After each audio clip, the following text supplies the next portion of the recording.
We're going to call this meeting the Oskaloosa City Council to order. Today is Monday, August 18th, 2025. We start with the invocation from First Christian Reformed Church. I am Pastor John Sprung of First Christian Reformed Church here in Oskaloosa, and shall we pray? Heavenly Father, we thank you for the opportunity to do the work of the city. We pray again for our community. As we think at the end of a summer season, we thank you for the different activities and events that have taken place in our community or in our region. But now as our thoughts turn to fall, and we know that our schools are getting ready for that first day of school soon, and we pray for our local school district, for Penn College, and for all the educational opportunities in our community, we pray as a new school season starts, you will bless our teachers and administrators and our students. We pray as well for our community. And we pray, O Lord, that you will bless the different departments that are represented here tonight and the different aspects of safety, of flourishing in this community. We pray that you'll bless them.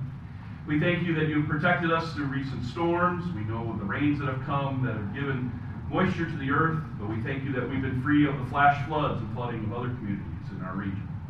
We also pray as well that you'll bless the local farmers as they look towards harvest coming up soon. And again, O Lord, bless the work that this city council does, and we pray that you'll be with the citizens that are represented here today. We thank you again for the opportunity to have good governance and the ability to live in a free country. We pray all this in Christ's name. Amen. Amen. Amen. Thank you, Pastor. Would you join me in the Pledge of Allegiance? I pledge allegiance to the flag of the United States of America and to the republic for which it stands, one nation under God, indivisible, with liberty and justice for all. Roll call, please. Drost, Here. Hermsen, Here. Holmberg, Here. Ibrahim, Ocean, Here. Allman, Here. Caligiuri. Here. Okay, thank you. I am going to take a moment of mayoral privilege. Would you please pass these down? And likewise with these. An area of concern of mine is that the last couple of meetings we've had some difficulty as a council with the way that we've been communicating with one another. That we've got situations where we've got side conversations going on, we have interruptions, and sometimes accusations. And so what I wanted to do is remind the council of some of the principles that councils should be thinking of as they perform their duty. What I've got here is one that comes from the city of Pella, and I believe, do we have that we can put it up on the screen? So that way the audience can also see what the council members are seeing. Hold, please.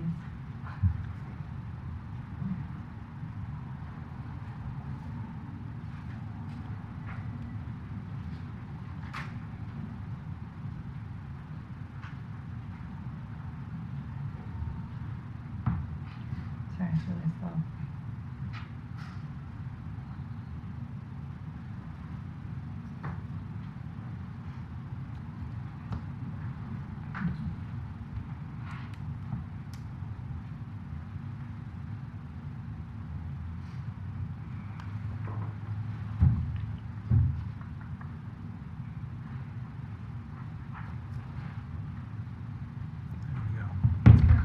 Okay, is there a way to, there we go, thank you.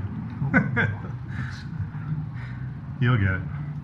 So, from Pella's perspective, and again, this is Oskaloosa is Oskaloosa, Pella is Pella. But in the case of the city councils, I think we share objectives that we want to accomplish.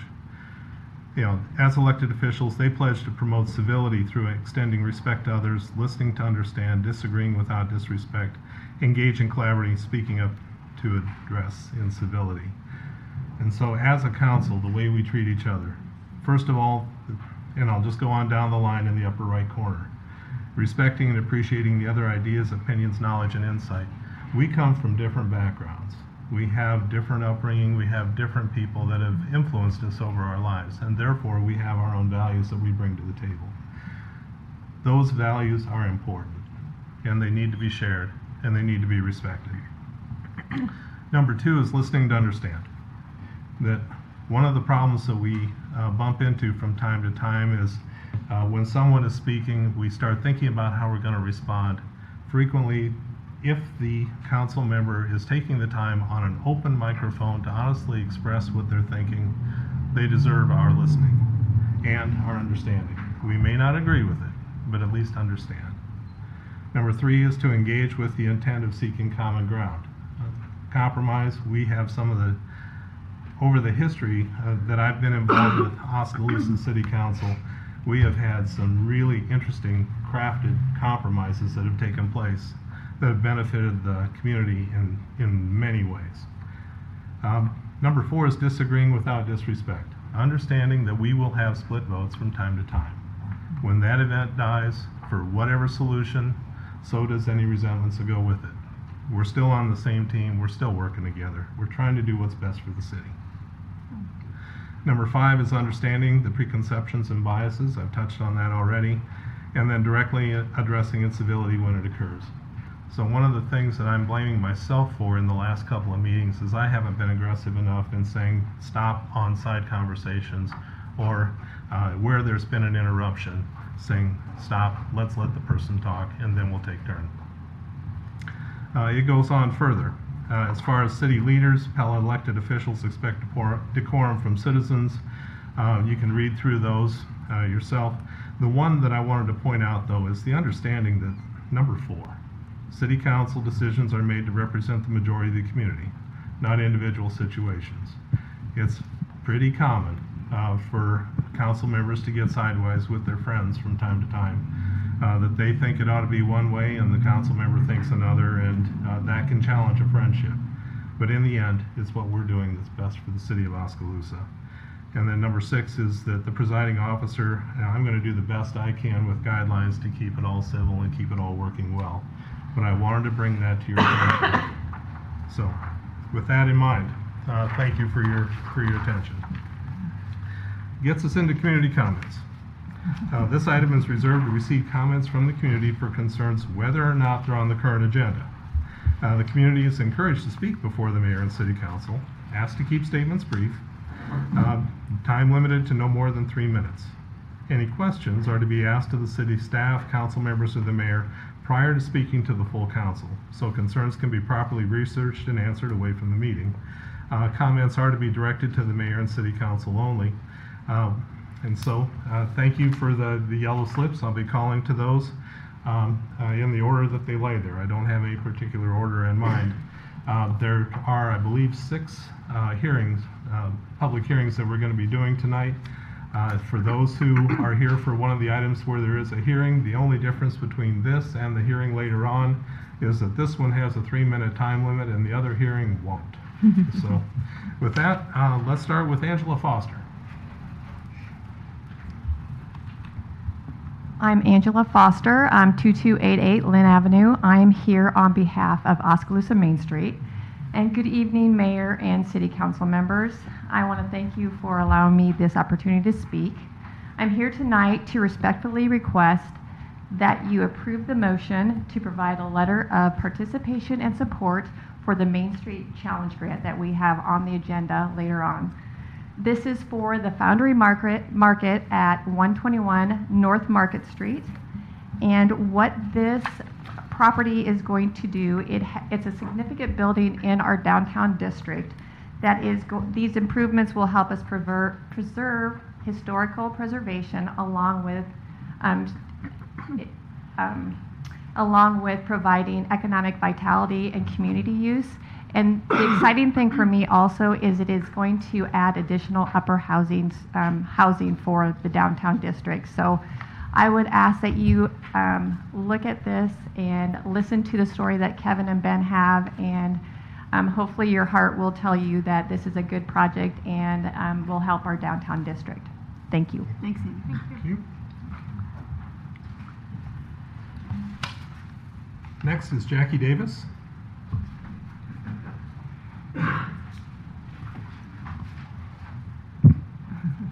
Okay, good evening.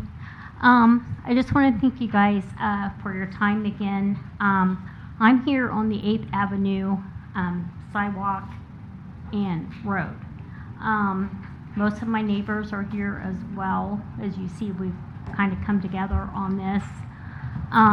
I believe most of us do want you guys to fix the road. Obviously, it's really in bad condition. Not going to repeat myself from last time. The sidewalk seems to be kind of the issue.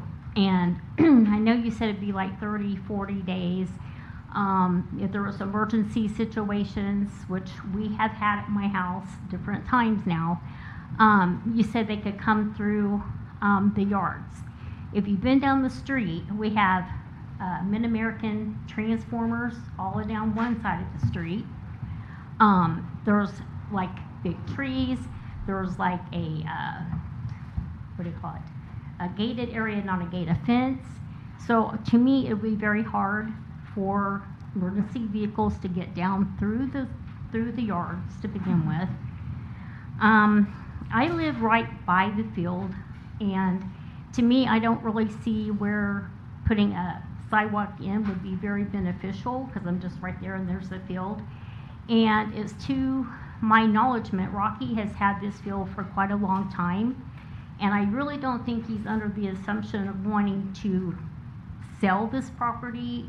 From what I'm understanding, it's going to be more kept like in the family type thing. So that's one thing I wanted to talk about. And then I know you're talking more towards like future and connecting everything together. I guess my concern is, what about the now? I mean, there's like 8 people. We have 8 houses on that block. I don't know if the money that you guys are allotted is just to give to like city projects like streets and that's such a thing. I don't know that. But I did do a poll with people here in Oskaloosa and asked them, if Oskaloosa had this amount of money, where do you think the money should go for? And not one person here in Oski said anything about a sidewalk. They did mention a lot about our police department needing more officers or people, because there's so much vandalism, break-ins right now, more bulletproof vests for them, for the dogs. You know, another thing that was said was like our homeless. We need a women or a man shelter, you know, for abuse. But I don't know if that money you guys have can go for something else. And if not, why not put that money towards a big neighborhood, like houses, lots of houses down the road, not just our 8. And one other thing too, the other day there were so many cars parked on one side of the street. All We're lined hitting our up. 3-minute point. Okay, sorry. Lined up, we couldn't get through, so Saturday, I was there. yeah, yeah. Okay, thank you. Nick Ryan. Oh, handouts.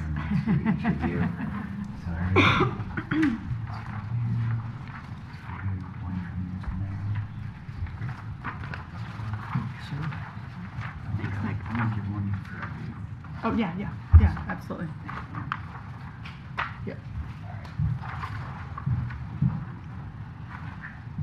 Good evening, Nick Ryan, 516 2nd Avenue East. I'm here tonight out of deep concern regarding 2 issues currently before the city: the Complete Streets policy and the use of tax increment financing and tax abatements. Both of these matters strike at the heart of whether Oskaloosa remains free to chart its own course, or whether we allow outside agendas, short-sighted deals, cronyism, and corporate interests to undermine our community's long-term prosperity.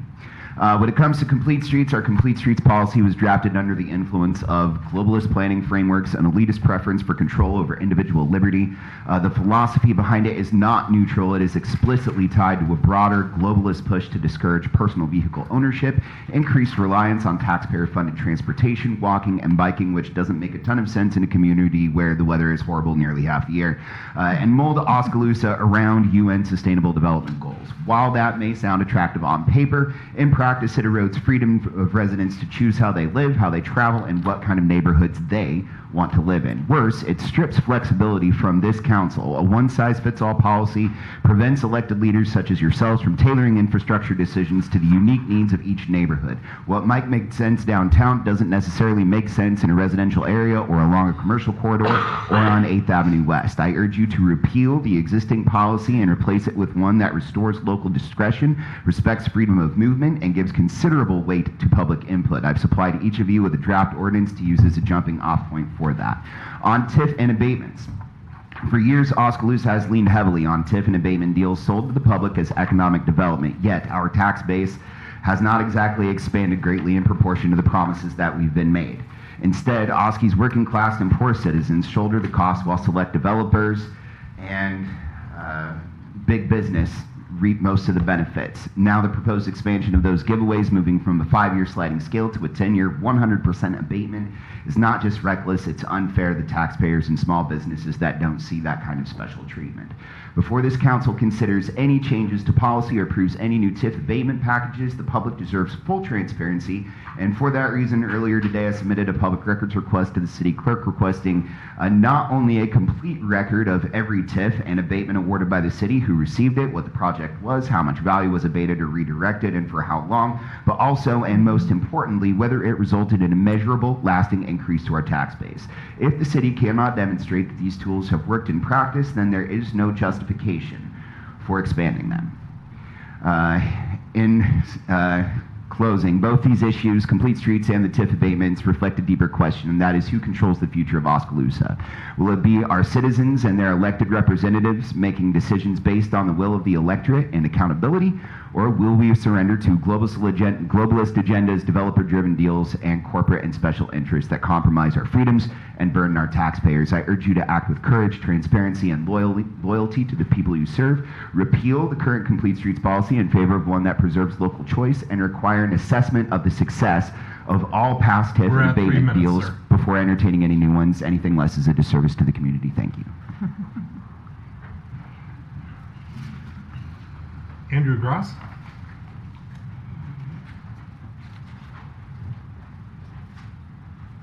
Hello, City Council members. My name is Andrew Ross. I live at 1402 8th Avenue West. And when we purchased our house, part of our closing package of stuff we had to sign was an agreement that we were okay with the fact that the road was going to be repaired for 45 days. That is part of the reason we bought that house. 7th, 8th, and 9th Avenue West are all in rough shape. And I have seen so many kids riding bikes around there, and they're on the street. I've had to stop to let kids get back and forth on their bikes and stuff. So I genuinely just don't understand why this has become such an issue. I mean, the planning was submitted, the plot that we have, the plans, is from May.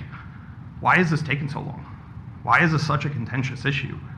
I mean, the entire point is to make Oskaloosa a nicer, more accommodating city, right? I think so. That's the way I interpreted it. So that's where I'm really frustrated. And I tried to make a list of all the reasons that have been brought up to not do this project. And it was kind of interesting because the first one is that everybody keeps repeating this is a dead-end street, so it doesn't deserve a new street and a new sidewalk. But I don't understand that. It doesn't make sense. That's odd to me. And then the other big argument is that this farmer needs access to his field. That man owns 32 properties in town. He can't build an access point anywhere else? That seems odd to me, that a private individual takes precedent over the 9 houses on the street. That's strange to me.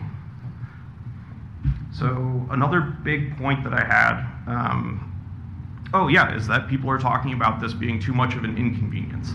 And that's kind of, again, odd to me because this is something that's good for the street, it's good for the community, and it's a jumping off point for improving 7th, 9th, and M, which I think is a very valuable thing for the city.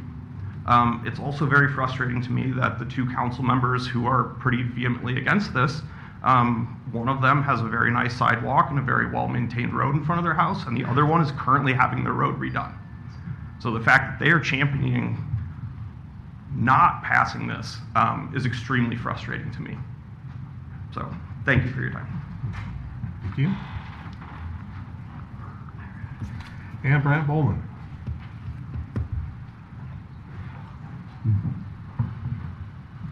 I was in the cheap seats outside. Sorry.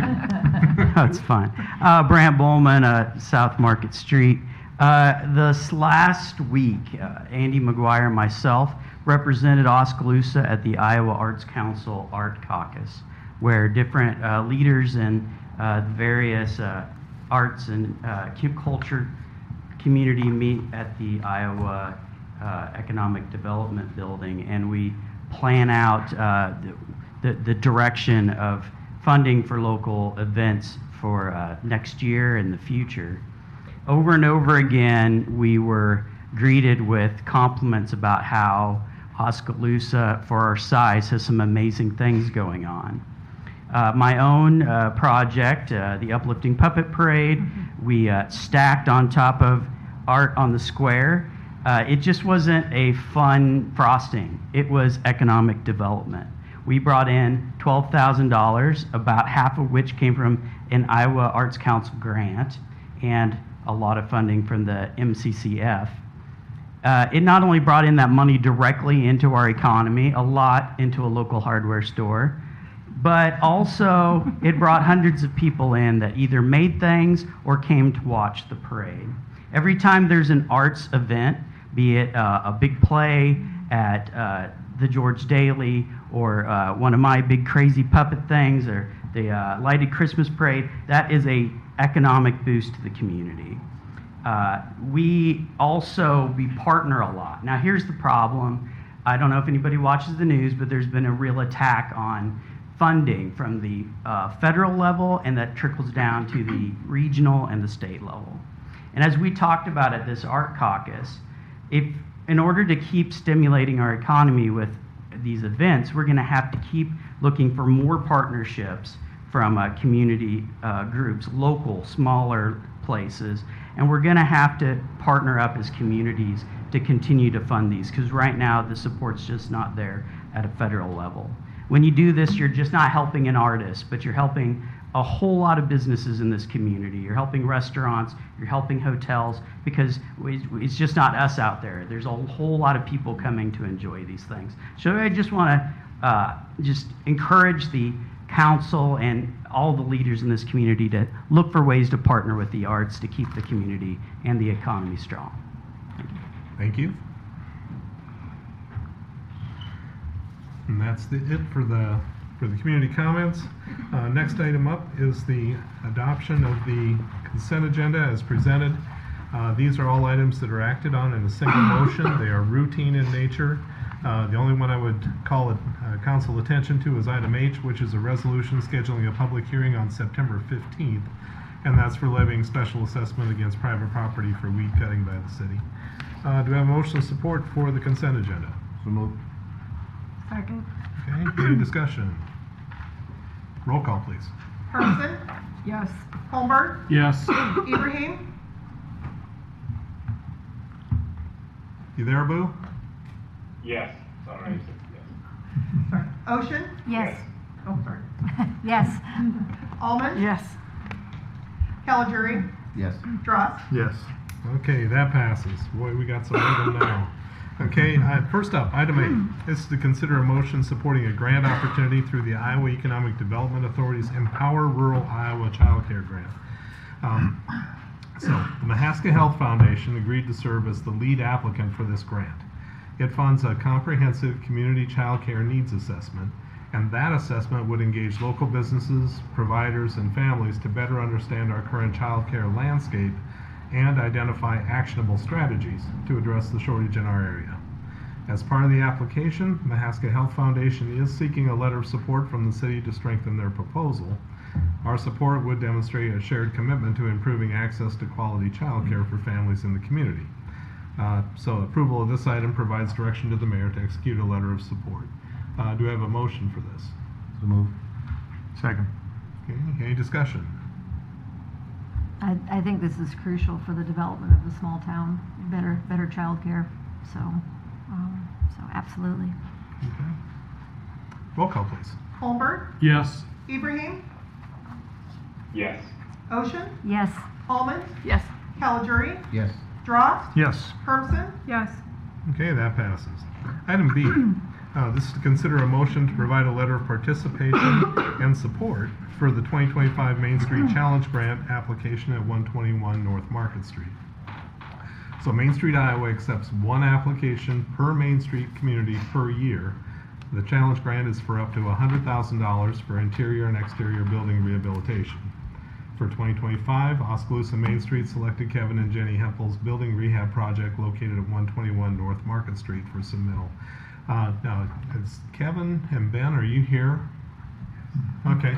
Would you be willing to come to the podium and describe the project?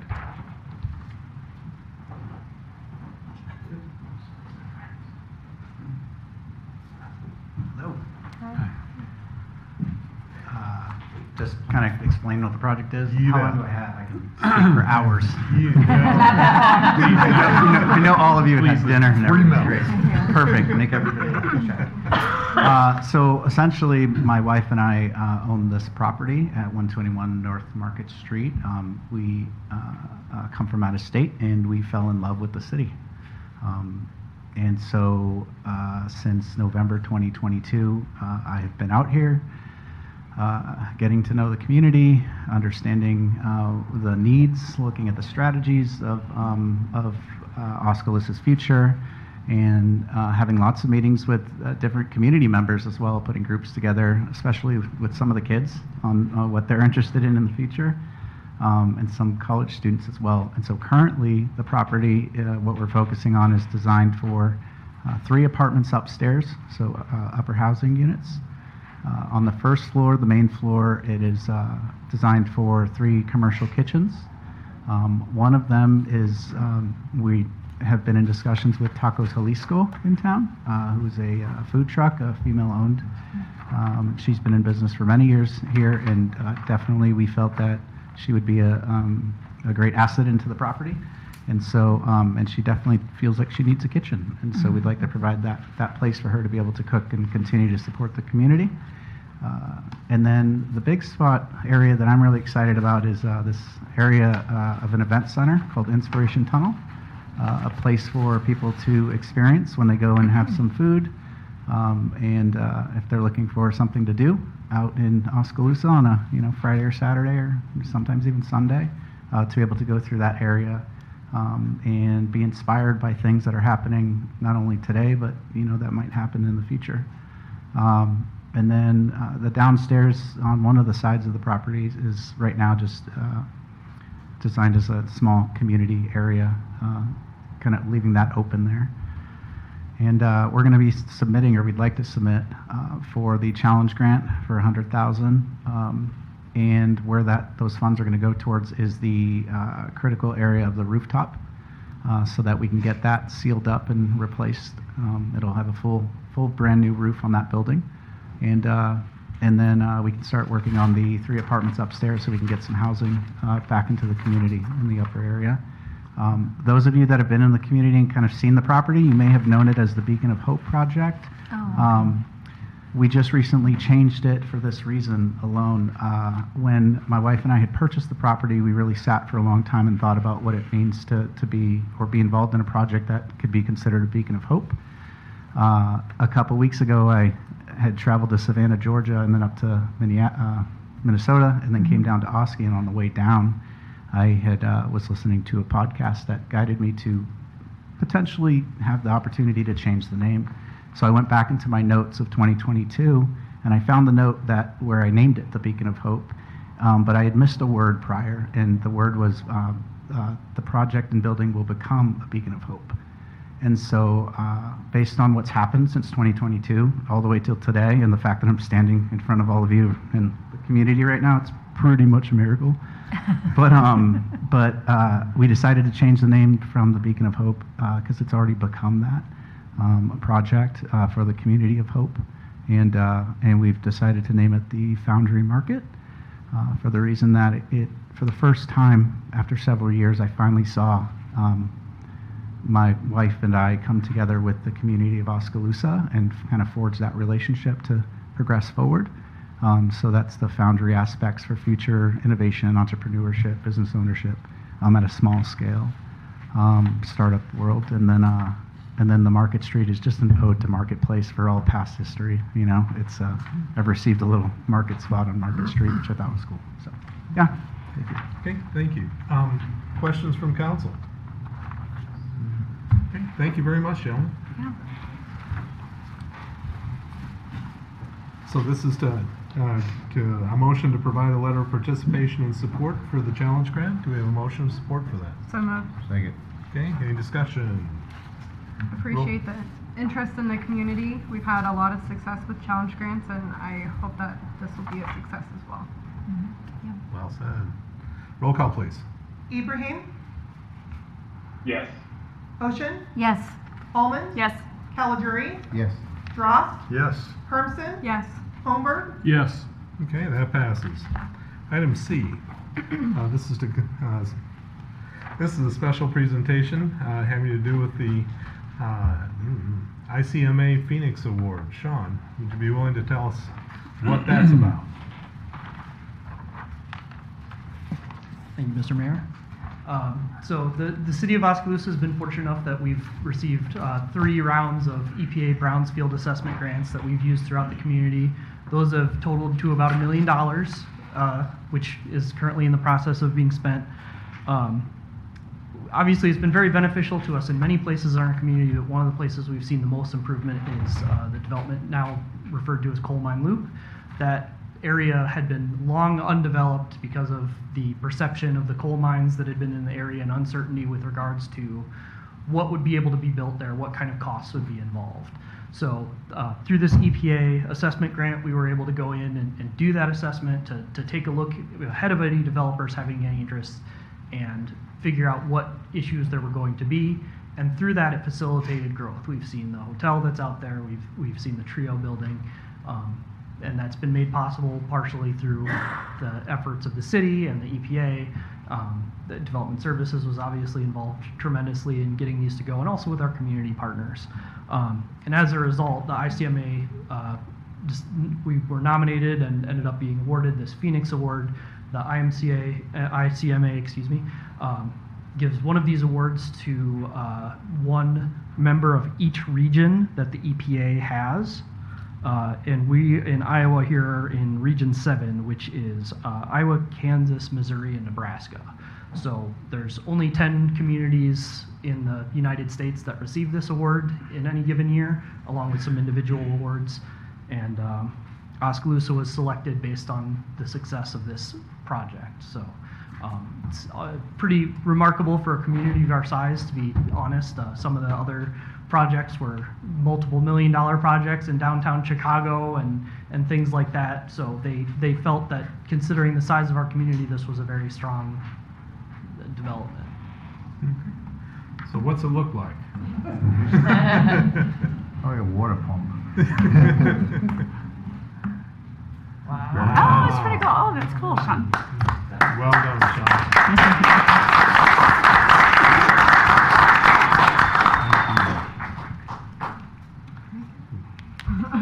You don't break it.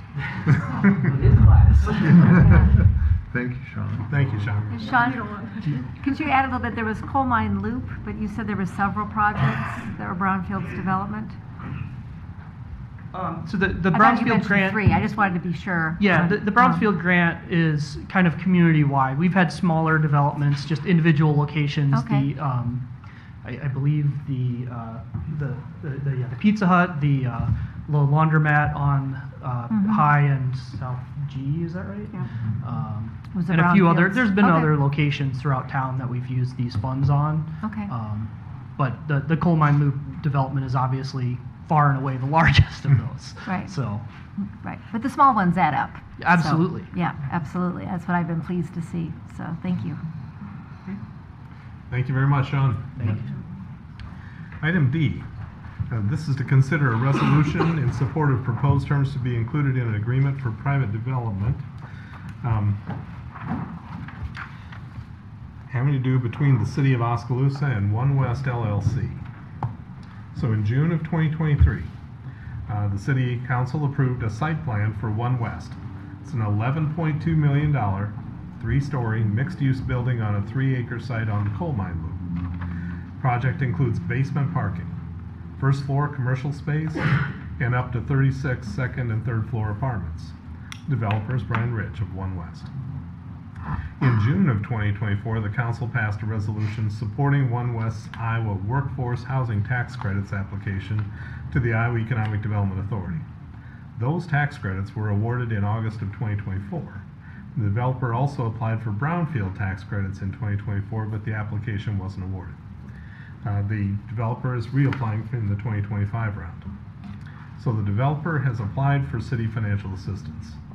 After discussions with our TIF attorney about the unique mixed-use nature of the project, the following terms are proposed. First, for the commercial portion only, so this would be the bottom floor, up to 10 annual economic development or TIF rebate payments equaling 10% of the tax increment created by the commercial component of the project. Aggregate amount not to exceed $1 million.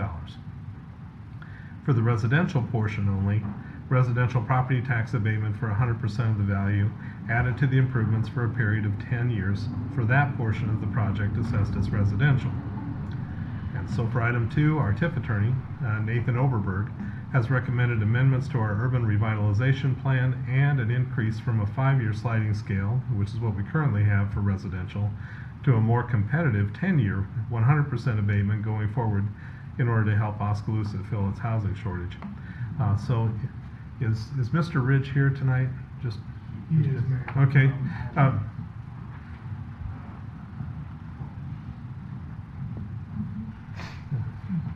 Brian, can we get you to speak to the project?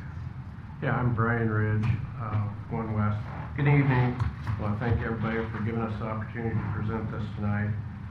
We want to introduce One West as a mixed-use development representing highest and best use of the key property on the west side of Oskaloosa.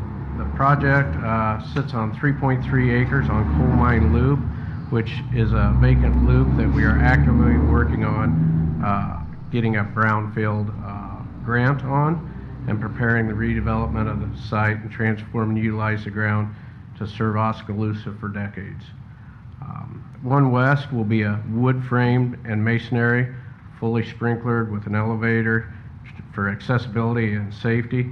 Design includes indoor basement parking, outdoor parking to maximize convenience for residents and customers.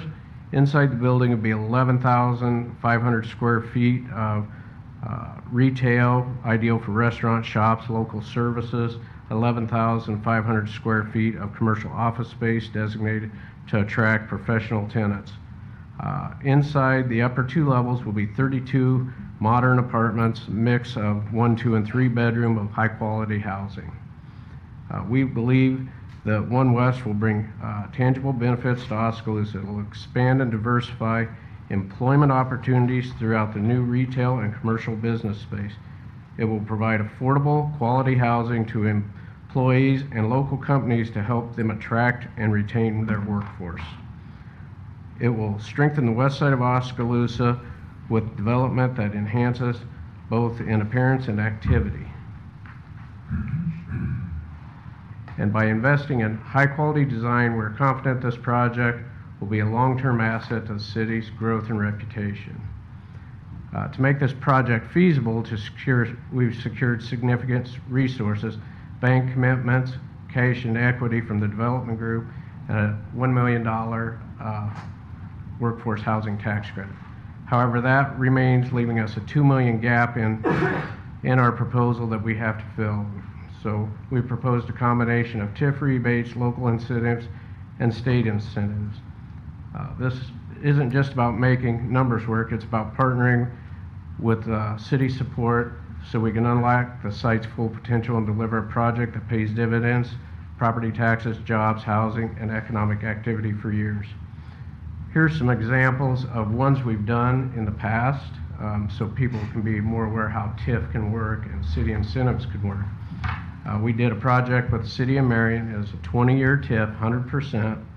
It was 100 apartments, 33,000 square feet of retail space, 12 additional restaurants and businesses and retail space, has generated an additional 300 jobs in the community, and this generated an additional sales tax revenue and benefits towards the city. It also increase their tax base by about $125 million. So that's why that one is a 20-year project. Maquoketa, small community, very small community. We did a 15-year 100% TIF on a grocery store retail space. City of Manchester, a 20-year 100% TIF for a similar project as Maquoketa to attract retail space. City of Monticello, we did a 20-year 100% TIF on a 17,000 square foot retail space and 12 apartments. The 12 apartments received 100% tax abatement, and we also, on the project, did receive a $500,000 brownfield designation. And along with that, the city granted another $120,000 paid over the first 6 years in a grant. City of Sheridan has a severe housing needs. This project includes 17 single-family homes, 52 apartments.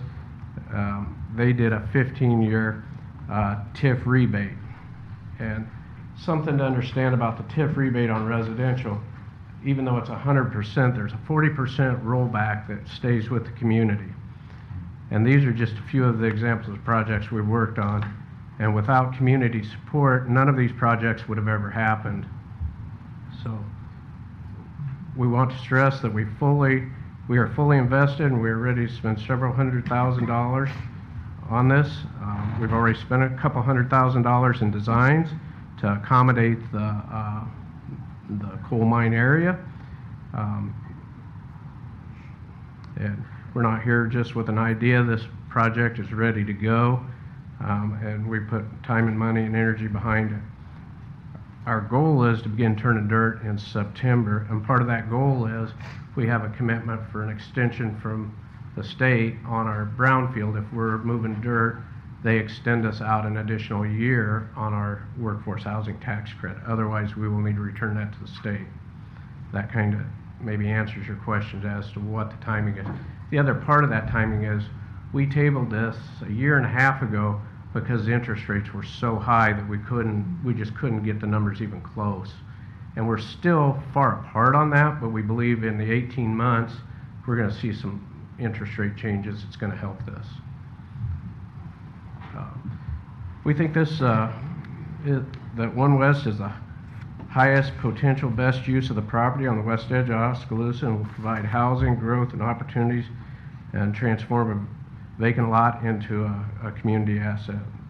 We're excited to partner with the city and bring this vision to life, and we thank you for your time and consideration. Do you have any questions? You listed a number of housing projects that have used TIF. Have you done any that didn't? Very few. We do have some that have abatements, Okay. but they were done with like the land was thrown into the deal and some other incentives like that to make that work, or the street was put in by the city. Okay. So not necessarily TIF, but we did receive abatements, and then we did get workforce housing tax credits. Okay. So we're doing a townhouse project in Marshalltown. Okay. City put all the infrastructure in, streets, sidewalks. They put in the sewer, water, and everything like that, gave us the land, and then gave us a graduated 10-year tax abatement on that, but we also received a $800,000 workforce housing tax credit on that. Okay. So there was quite a bit of incentive, but not necessarily TIF. Okay.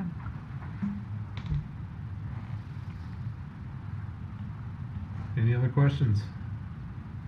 Okay. Thank you, Mr. Ridge. So before the council is to consider a resolution supporting the terms to be included in the agreement, and to restate, it's up to 10 annual economic development rebate payments equaling 100% of the tax increment created by the commercial component of the project, not to exceed $1 million. And for the residential portion only, tax abatement of 100% for 10 years, and for that portion of the project that's assessed as residential. This is being recommended by an attorney who's been working on this. Do we have our first motion of support? So moved. Okay.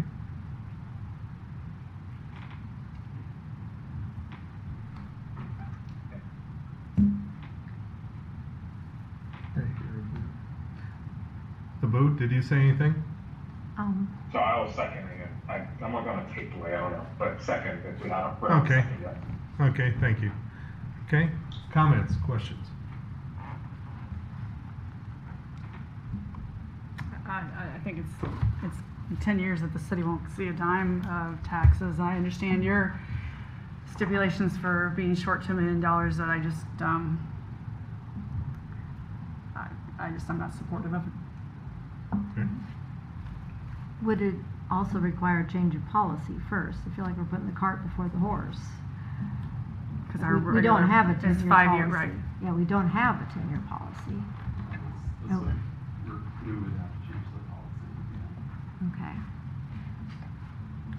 So shouldn't we change the policy and then? Yeah.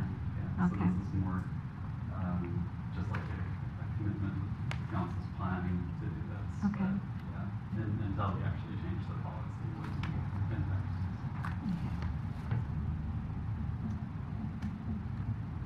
Any other comments? I have one comment.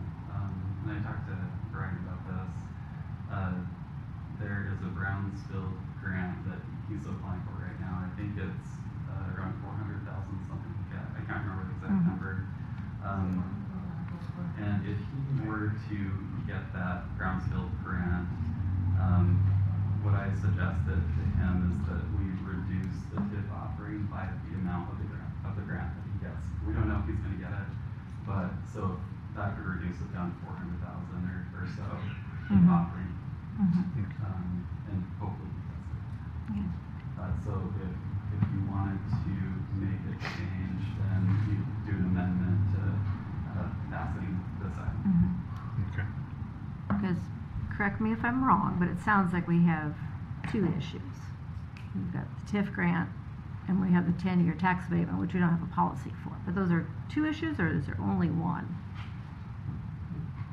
They're two separate items, but it's really one altogether. Okay. Yeah. Because I'd like to see that separated myself. Any other comments? Roll call, please. Ocean, No. Almond, No. Caligiuri, Yes. Drost, Abstain. Hermson, No. Holmberg, Yes. Ibrahim, Yes. Getting a 3-3 tie. Okay, on to the next meeting it goes. Okay, item E. This is to reconsider a resolution to approve the plan specs, specifications, form contract, and estimated cost for the 8th Avenue West reconstruction project. So Garden & Associates prepared the plans and specs for the reconstruction project. Scope of work as replacement of PCC pavement in the 8th Avenue West from South M Street to the west dead end, in addition of sidewalk on each side of the street.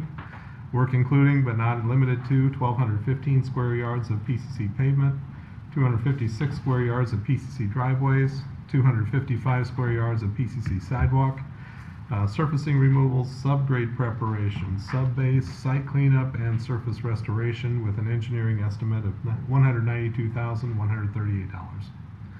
If awarded, the project, the notice to proceed would be issued once contract documents are finalized, 30 working days assigned to the project. It was considered at the July 7th, 2025 council meeting, but was not approved at that time and is being reconsidered at the request of some of the council members. Was considered again at the August 4th council meeting, but was continued to this meeting as the result of a tied vote. Some of the concerns which were raised about the plans and staff comments on the are as follows. Property owners were opposed to the addition of sidewalk for the plans. They felt sidewalk was unnecessary as it was on a dead-end road with no immediate sidewalk connections.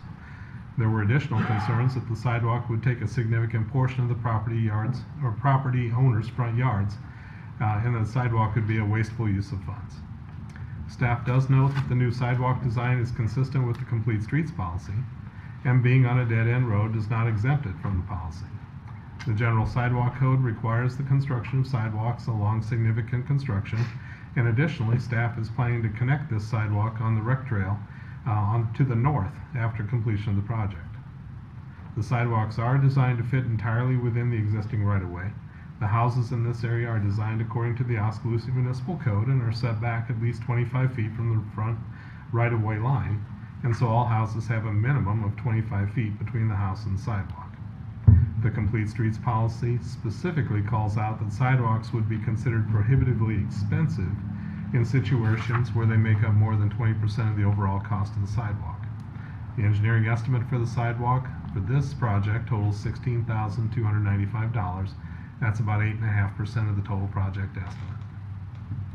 Concerns that the reduction in roadway width would create parking, turnaround, and access issues for residents and a local farmer. Well, the 27-foot wide roadway is standard design for extremely low access roads such as this neighborhood. Parked vehicles have a footprint of 8 feet, and taking out a curb and gutter leaves 10-foot path for vehicles. This type of single lane flow is considered to be acceptable for a location in this level of traffic, and additionally, adding no parking restriction to one side of the road would easily be added to accommodate this. And while it would be desirable to have some form of turnaround at the end of the street, the existing conditions do not allow for that construction. Installation of 4 feet of additional concrete along the entire length of the street would generally be an ineffective use of resources to provide a slightly more favorable turnaround condition. And finally, for farm access, some communities have designated dates for situations similar to this in which no on-street parking is allowed in order to accommodate larger vehicle access. This would be a straightforward ordinance for the city to implement. So, this does require a public hearing, so now's the time for that. Is there anyone who would like to speak tonight?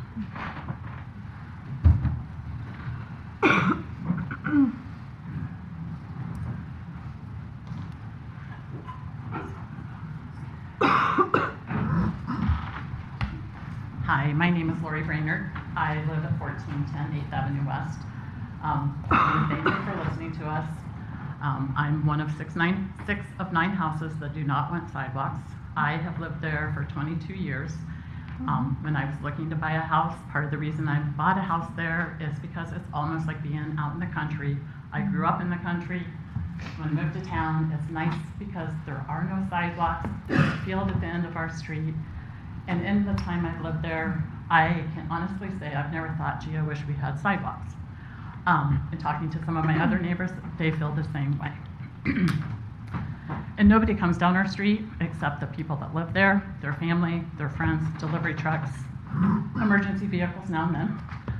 But we always joke when we're outside, like, I've never seen that car before. And it's like, oh, I bet they're on the wrong street. And sure enough, they turn around and they leave because people just don't come down our street. And I know that it's part of the policy, but it just makes no sense to me because the kids that live on our street already ride their bikes on this street and have for years. And I just don't understand. And then it didn't pass the first time, and then there's supposedly more information. Well, are we privy to that information? And I want to thank you for listening to us. I want to say we need a street, we want a street, and we deserve a street. And as I said earlier, I've lived there for a lot of years, and if you've driven down our street, it continues to deteriorate.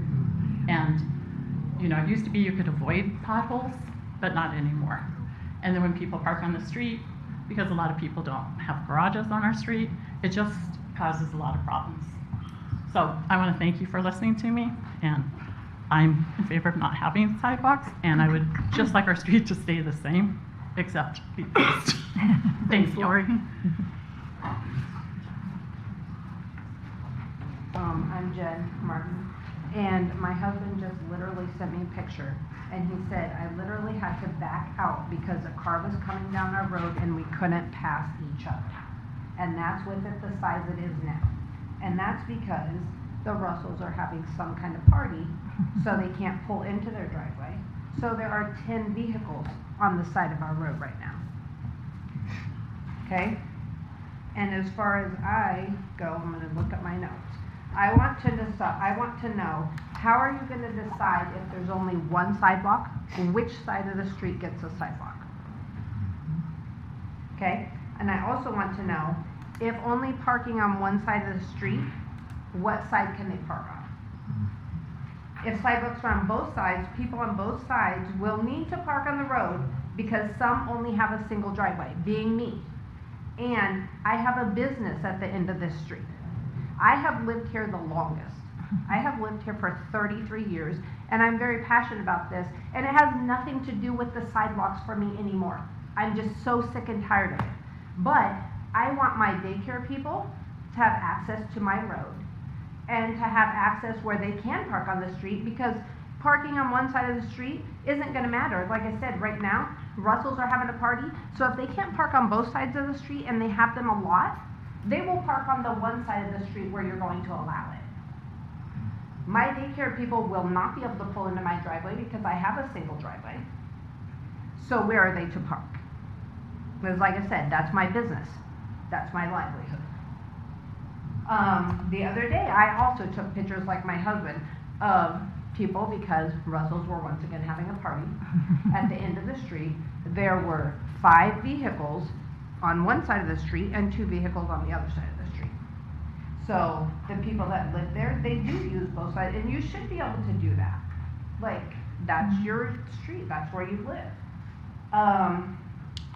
And as long as I've lived here on this street, the city council, I don't know who, has been trying to convince Mr. Rocky to sell his land so they could make a cul-de-sac from the time they built 7th Avenue West. He has never done it. It has not happened, and I don't see it happening in the near future. And as he was saying earlier, the kids in the sidewalk, my kids are 37 and almost 32. Ever since we've been there, they ride their bikes in the road. They can't jump the curves on the sidewalk. They can't pull up into the driveways of the other people that left them and make their wheelies and turn around and whatnot on a sidewalk. So they will still ride their bikes on the road. No one said that we don't want the street repaired. Contrary to what was said at the beginning, we have just had a problem with the way it all came about. Okay? No one said that it's an inconvenience for our street to be repaired, of those that don't want a sidewalk or don't want parking on one side of the road or whatever, have never said that it's an inconvenience. We have just been frustrated with the whole situation because we feel like month after month after month we've came here and we voiced our opinion, which is what you tell us to do, with no avail. Nothing is happening. So those are my concerns. Like I said, the emergency vehicles, I understand all that stuff. Okay, my kid's a 911 dispatcher. Like, I understand the police, the fire departments, ambulance. At one point in time, you're probably going to need to be down there multiple times. The other day, a UPS driver or FedEx or whatever came, and he literally, with the road the width it is, has to do like 5-point turn just to turn around. And they come up and down our street probably daily delivering things to just the 9 people that live there. So, am I passionate about this? Yes, very much. So I do appreciate you listening to us, and hopefully we can get something resolved. But like I said, I would like to know the answers to my questions about if you're going to do one side, who gets that sidewalk? What about one side parking on the street? What are my daycare people supposed to do if I have multiple parents coming at a time to pick up or drop off a kid? They can't park in my driveway. I'm a single driveway and I don't have a garage. So even my husband will be parking on the road all the time because he will not be able to go over the sidewalk. Thank you.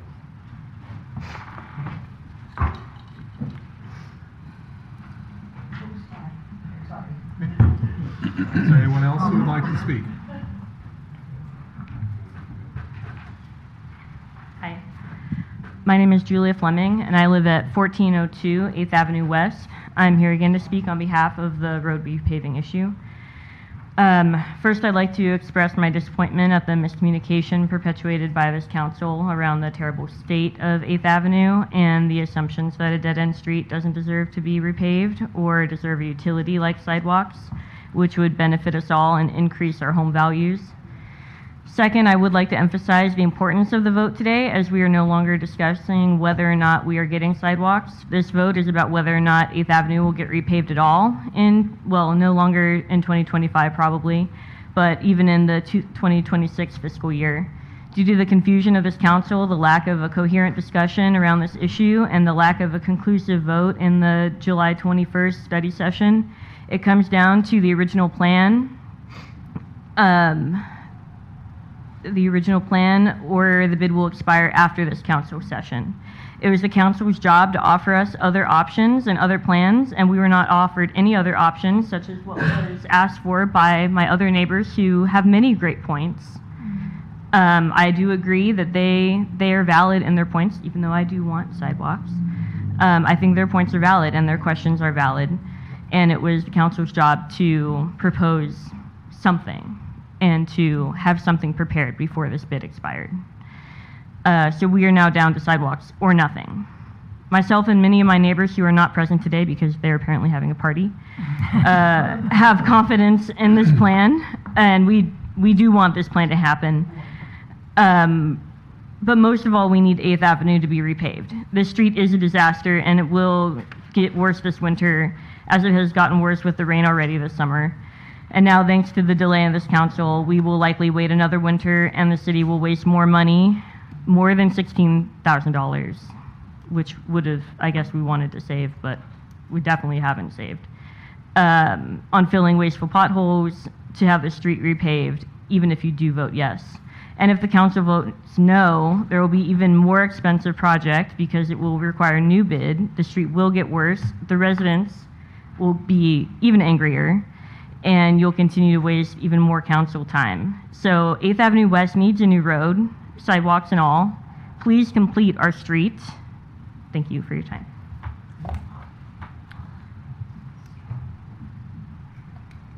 Anyone else who would like to speak tonight?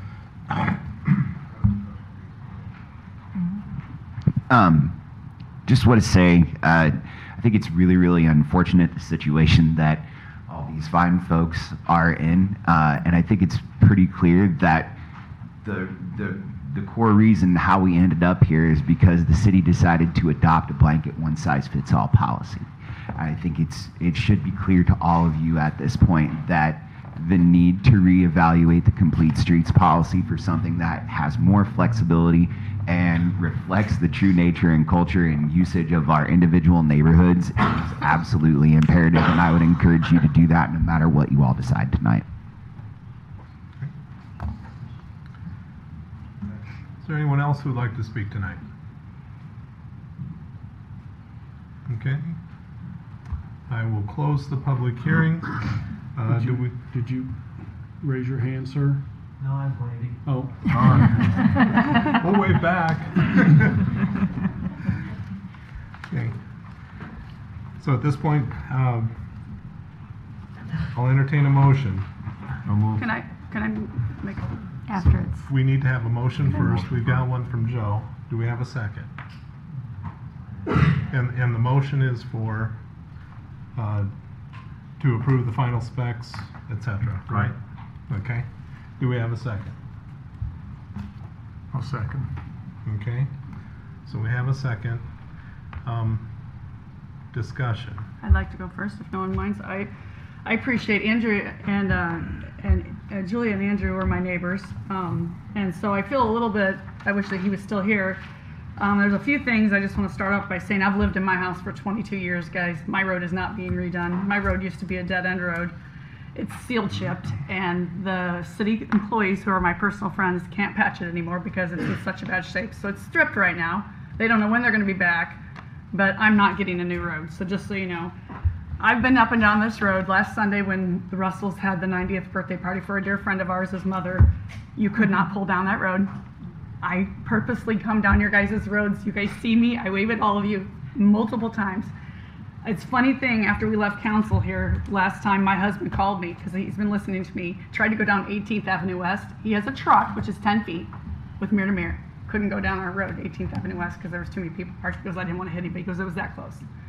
So I think we do need to change the policy. I think we did have a study session, and I felt like we should have taken a vote, because it is not. Nick? It's not a one size fits all. This shoe doesn't fit the same thing. It's a dead end road. We just had a road project 2 years ago from South 7th, from 9th Avenue East, sorry, to 15th Avenue East. And Bob said, it's policy, it's policy. They kept the road the same width, and they have one sidewalk, and it's on the west side. There's a sidewalk to nowhere going to the water department because they made them put it in at one time. You guys, it's not about, I want the road done. So the misunderstanding that Andrew had, I have never said that I don't want that road done. I have been there for a gas leak. Lori, I've been to your house for a house full of CO. I've been down that road, I've passed the garbage truck, I've passed Scott Vaughn, I've passed everybody. I want that road done. But you're gonna inconvenience these people, and I forgot to even mention, Jen, that you had a daycare down there. My kids went to a daycare, I don't know, you have 6 to 8 parents multiple times a day turning around, backing on. I can't pull around and back around in your area, so I don't know how you're getting that many to pull around without taking out that transformer at the end of your block as it is. It's not about it. And you're right, it was a waste of money. We should have known about this. As soon as I saw these specs, I agree, we wasted $16,000. I could have told you about that road. Yes, I work in the community, you guys, so I'm up and down every one of these freaking roads every day. I could have told you that was a horrible idea to narrow that road. I didn't need to spend $16,000 to design it to tell you that. I'm not trying to be an ass, and I'm not trying to say this, but we are, and the mayor had this blueprint from Pella about, we are for the people. We got elected, I got elected because the Ward 3 people elected me. I ran it unopposed, and that's fine. But you know what, this isn't even my ward. This is about 6 of the 8, because Andrew and her husband and Andrew and Julia hadn't moved over there yet. 6 of the 8 people that was in those houses came here and expressed their opinion. Who are we here for? It's a dead-end road. It needs to be redone. We voted 6-1 the first time. Now we keep bringing it back up. How many times do we need to bring it back up before it gets passed? It's frustrating to me. It is frustrating to me. And I'm sorry. You guys know how I feel. I've been up and down your road. I bet I've been up and down your road, Jen, 50 times since this whole thing. I've stopped and talked to every one of you guys. This is not about a road. It's about doing what's right. It is about a road, but it's about doing what's right. Other comments from council? Lisa?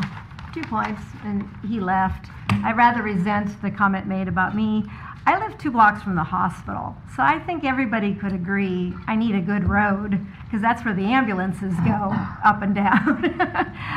So that part. I wanted to ask the mayor, when we did this originally, the first meeting in July, what was the vote on this? It was 6-1, and I'm glad you brought that up. I just about responded when the hearing was going on. Yeah. So we had a 6-1 vote, and then there was this awkward moment after the meeting where people said, hey, wait a minute, we just shot down the project. There's going to be no project because of this. Robert's Rules of Order, and then also the policies of Oskaloosa, say that if you are on the prevailing side and believe that you may have made a mistake, you can do what's called a motion to reconsider. So we had 2 council members who did that. That brings it back. And so, and I want to compliment, and I'm sorry I forgot who said it, but when they said, you know, we went from having a discussion about not wanting sidewalks to now not having a street at all in this year. And so it's like, oh my goodness, is that what we really want to do? That's why it's back, is to make sure that we do that. Yeah. And I'm quite familiar with Robert's Rules of Order. I've served on lots of committees. What we probably should have done, because we had a decisive vote, 6-1, the perception was not about the road, it was about the sidewalks. And at that point, we should have reconsidered the project and perhaps just shaved off the sidewalks. I know it's not that simple. I have lots of engineers in my family, so I'm not being dismissive. But at that point, when we had the decisive 6-1 vote, I didn't think I was voting, you know, to dismiss any street project at all. What I was doing, and I said this before, I considered that meeting local government at its best. And you guys showed up. I mean, how many meetings we have people don't show up? And you stated your point very eloquently. And I'm an at-large council member. I live on one side, you know, with a good road because I'm near the hospital and that. But I have also lived on properties in Des Moines that didn't have a sidewalk for a variety of reasons. And I liked that rural aspect. So I understand all of those. And I thought with that decisive vote of 6-1, we were listening to you saying about the sidewalk. No one ever said they didn't want a road, or no one ever complained about being inconvenienced. There was nothing like that. I thought all of you who spoke were very calm, logical, presenting your portion in that. And Janet made a very good point about the streets policy, which we had a unanimous consensus on. There's basically 3 types of areas in Oskaloosa. There's the grid area, which I live on. It's the older area, and that. There's the kind of the adjunct streets and the different rural areas, and that gives a charm, you know. There's some ranch houses, things built in the 70s and 80s. It's that era of construction. And then there's the new subdivision. And so it's not, and none of us ever thought it was one size fits all. So we're hearing about new construction. Well, we don't have to build sidewalks? No. In brand new construction, we should have those kind of sidewalks. So we've got 3 different regions here. So at that original meeting, we should have reconsidered and said we needed a new policy at that point. Because now it's dragged on for 4 meetings. And I don't know why. Well, I can clarify that question as well. So you remember the tie votes, of course. Mm-hmm. And so that always throws it forward. Right. But it also is governed by the bid that was put down on that design. Right. And so I don't know, I'm assuming you read it, that it came in $41,000 under the engineer's estimate. Yeah. So I think, and I can only guess, if it's in the minds of the council members who are saying we want to go forward with this, it's a bargain. And it's an opportunity to get it done this year. I'd like to say one more thing. Sorry, I didn't mean to interrupt. My road has been terrible for 22 years. For me, for you guys, for the 6 of the 8 of you, if it doesn't get done this year and it gets done next year, you drove on it for how many years? I drove on mine for 22 years. If you get 33 years, if you can get it done right and it's appeasing, I'd rather be right than good. Right. And I don't see why on bids, I call this the toddler choice. Why can't there be A and B and C? This bid is this amount of money, B is this amount of money. And we could have had a bid without the sidewalks, and it's this amount. And we could have had a bid with the sidewalks, this amount. Then depending on community involvement, depending on costs, we could have, as a council, chosen A or B and given some. It wasn't this all or nothing policy really backs us into a corner in that. So apologize for that. Other comments from council members? I don't want to jump in before my daughter goes off again. The way I got a question is, we're talking about the street on 8th Ave. We're also talking about the Complete Streets project, but can we at any point, if we want to revisit the Complete Streets project, actually take that up? Because my understanding, no one's actually brought that up as a point of discussion. Yeah. We're still here talking about what we should do with this road, yet we still have this policy in place that sounds like, as a council, maybe we want to reconsider so we can have some flexibility, but no one's done that yet. I thought we So should have what I voted. see is- Sorry. We haven't done that, is what I'm saying. So I think we should continue with the policy we have in place and then revisit the Complete Streets policy as needed if we need to.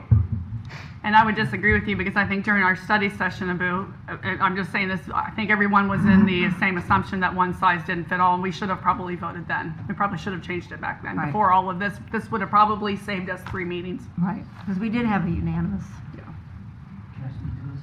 Yes, please. So the reason that this has come up in the order it has, the Complete Streets policy was brought up in a study session, which we really can't make a vote during a study session. We needed a direction from council in order to develop the action that they would eventually take a vote on. Then because of this particular item being brought up by the Roberts rules, I didn't feel it was appropriate or it would be productive to discuss the Complete Streets policy at the same time as this project. I felt that having this project decided, whichever way it ended up being decided, whether we decided to set it aside and relook at our city policies and then come back to it, or if we wanted to say that the policy as it was appropriate and vote to approve it and then revisit the policies afterwards to see if we wanted to make a future change. I thought that was the more productive order for us to do that in. So it's not that we're not going to have an action on the Complete Streets policy and this going forward. It's just that we wanted to have this issue resolved and then come back to that as a future discussion item for future projects for the city and possibly I appreciate for that, revisiting Sean. I this. just feel like since we had 80% of the people here, or 85% of the people here, we probably should have tabled it and got it figured out and took care of it from then. And I looked back too. I thought our special meeting was going to be on our dog policy. That's what had been said the week before, and then Monday. Whoa, wait a minute, we're having this. Yeah. And So that falls back on me and the city manager, who thought Yeah. this was more of a front burner issue. right, but it was kind of a surprise because I was all for the dog policy and what the police chief was considering, and we had a number of community members, talk about that, and that to me is a very urgent and life issue. Okay, getting back to the street. Sean, any comments from you? Yeah, just since we're talking about dogs and streets. I'm planning to do a study session for the first council meeting in September. So the Complete Streets on September 1st, and then Animal Control study session September 15th. Thank you. Just so you're aware, Thank that's you. what I'm planning. Thank you.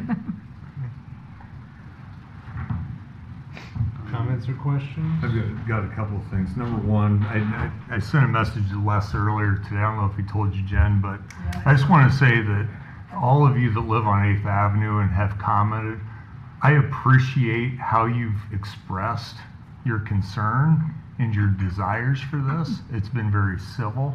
It's been with a lot of respect. So thank you for that. Just want to say that because that doesn't always happen. And I also told Les we're probably not going to agree on it. And again, we talked about that earlier in the meeting. We don't have to agree on everything. I do represent Second Ward, and so thank you for electing me. I think a couple of times putting me in this seat. I don't take that responsibility lightly. But I also, in addition to the residents of 8th Avenue West, I represent the residents of 7th Avenue West and 9th Avenue West and South 2nd and South 1st and 2nd Avenue West and the entire ward. And every decision that I make, I have to look at it from that larger holistic view on what's the impact to not just this one person or one street or one ward, but how does this impact everything we're doing? And I actually had a contractor call me this week and said, so why is it okay for the city to require me to put in sidewalks when I'm building a house on an infill street where there's no other sidewalks in the area? But you're considering not putting sidewalks on a new street that you're constructing. Question that was asked, I told him my opinion, but that's not necessarily the answer because it's a council decision what we do. And so when we talk about precedents, this is a big decision. If we're talking about sidewalks on this street, what about sidewalks on the next street that gets rebuilt? Because as I look around town, and I've lived here for 52 years, I think Andy's close to that, right? Maybe you might have him by a year. As I look around town, what I see are the houses like what Lisa lives in was built in the early 1900s on the grid, sidewalks. And that happens clear through the 30s and 40s and 50s. When you hit the late 60s into the 70s and 80s, we start developing the street that Rhonda lives on, South 5th, 6th, and 7th. We look at 8th Avenue West that was built out in 1980. We look at the Meadow Creek subdivision north of Penn College that was built out in the 80s. There was a period of time where there were no sidewalks built. It was a matter, it felt like, as I look back in history, I'm going to make an assumption because I was 10 in the 80s, but it appears to me that Oskaloosa was in a situation in the 80s, a lot like we are now, to where sidewalks weren't a priority. Let's get houses built. We're a growing community, let's get houses built. And that's why you probably have chip seal streets and not paved streets with curb and gutter and sidewalks. There's been comments that this is that it's a bad design, and Alex is sitting in the back of the room. He's the civil engineer who put the design together with the input of our city staff, and we've talked about SUDAS, and SUDAS is it's a design based on standards set by SUDAS, and SUDAS is the state of Iowa's statewide urban design and specifications. And if you go to their website, their goal or their mission is to promote uniformity of urban design and construction. So again, Sean, is 8th Avenue West designed per SUDAS specs and recommendations? We talk about complete streets. Is complete streets perfect? No, it is not, okay? I will not say it's perfect because there are very few policies that exist that are perfect. Complete streets is not some brainchild that the mayor and Joe came up with in 2015. SUDAS actually has a complete streets policy. It's in chapter 5 of the SUDAS policy. And it talks specifically about sidewalks, and it says, and I quote, "Sidewalk connectivity is critical and should be provided on both sides of all streets unless specific alternatives exist or safety is of a concern."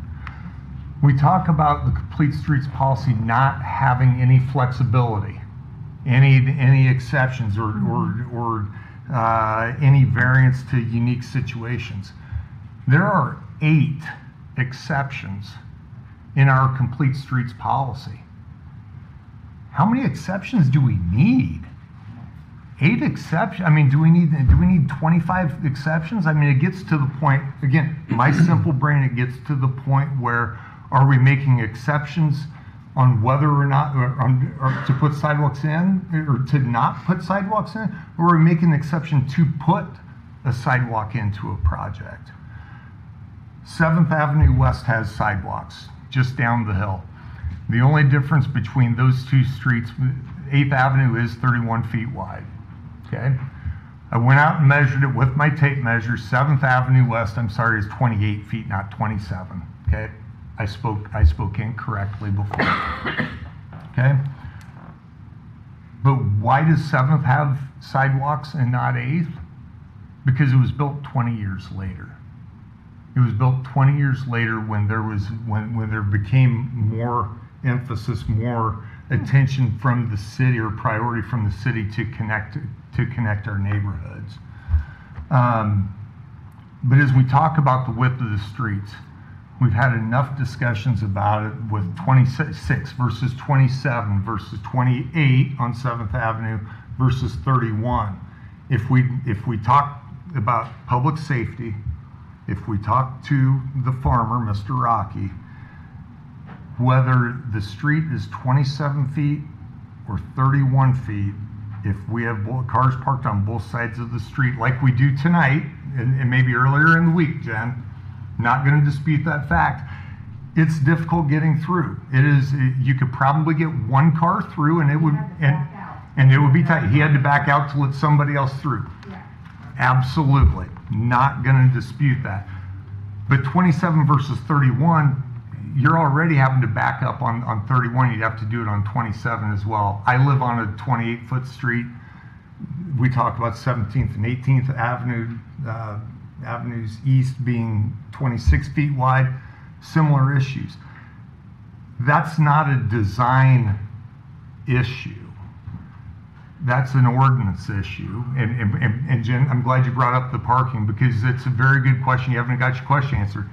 Talked to Les after the first time we talked about this, and I may have considered voting in favor of sidewalks on one side of the street, but the discussion never got to that point. But Les's question to me was, well, yeah, but one side of the street, who gets the sidewalk and who doesn't? And I think Les can correct me if I'm wrong, Jen, But Les said, I don't want that on my neighbors. I don't want my neighbors to have the sidewalk across the street, not me. It's a legitimate point. No parking. We can take care of parking. We can take care of access issues with the no parking ordinance, whether one side of the street or both sides of the street. Okay? That's just an ordinance. Sean lives on a 27 or 28 foot wide street with a cul-de-sac, dead end cul-de-sac. Is there a parking ordinance on your street, Sean? On which side? On the south side. We could do the same thing. Now, which side do you put it on? If access is the concern, again, public safety. If access is a concern, you got problems 27 or 28, so which side do we want the ordinance to be no parking on? That's unrelated to the width of the street based on the conversations and the facts that other people have mentioned. So I know that we have 6 residents on 8th Avenue West that do not want sidewalks, want a 31-foot wide street, okay? I respect your opinion for that. But, and I do, I take this very seriously, sir, I do. But what happens when we go to the next neighborhood and we're looking at connectivity and there's somebody that doesn't want sidewalks and there is opportunity for connectivity? And the agenda item, it says that Sean and his staff are working towards plans to get that sidewalk along the west side of South M to the rec trail. Who doesn't want access to the rec trail? Well, I don't know, maybe there's more people than what I thought. I think it'd be really nice to have that access. I could be wrong, but appreciate everybody's opinions.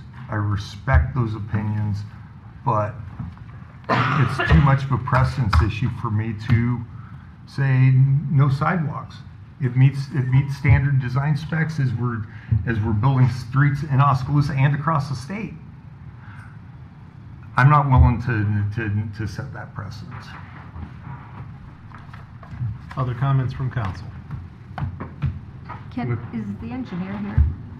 He's in the corner. Yeah. He's in the corner. Can I see it? From a professional standpoint, how difficult is it to present 2 options? In your professional standing? Sorry, can you say that again? So Bob's talking about future projects, okay? I'm concerned he may want sidewalks on each and every street in this town. I don't know, okay? I can't think like Bob. But I just wondered if maybe in a future street project, can you do the A and B? I mean, is that too onerous as a professional engineer? So you're talking about, designing and bidding alternates to a contract. It can be done. Okay. It would be very expensive. And why? So if you're going to throw... Why is it expensive? I just trying to understand. Well, just a very different design. So you're going to add sidewalk. It's a very different design than going without sidewalk. The width of the street has, in tight right-of-way, like 50-foot right-of-way, you run out of distance to be able to match driveways. So if it's existing driveways already built and you have to tie into that, you're pinned on 3, maybe 4 sides of that project, and you just have to make it match. It's a lot of constraints. So if you're talking about doing width A and sidewalk, or width B and sidewalk, or only width A, no sidewalk, things like that. I'm just talking 2. Yeah, it's going sidewalk and no sidewalk. It would be it'd be 2 completely different sets of plans you'd generally be making and having to bid. Right. So would it possibly in the future be better to listen to the public opinion on certain small streets and then do the bid?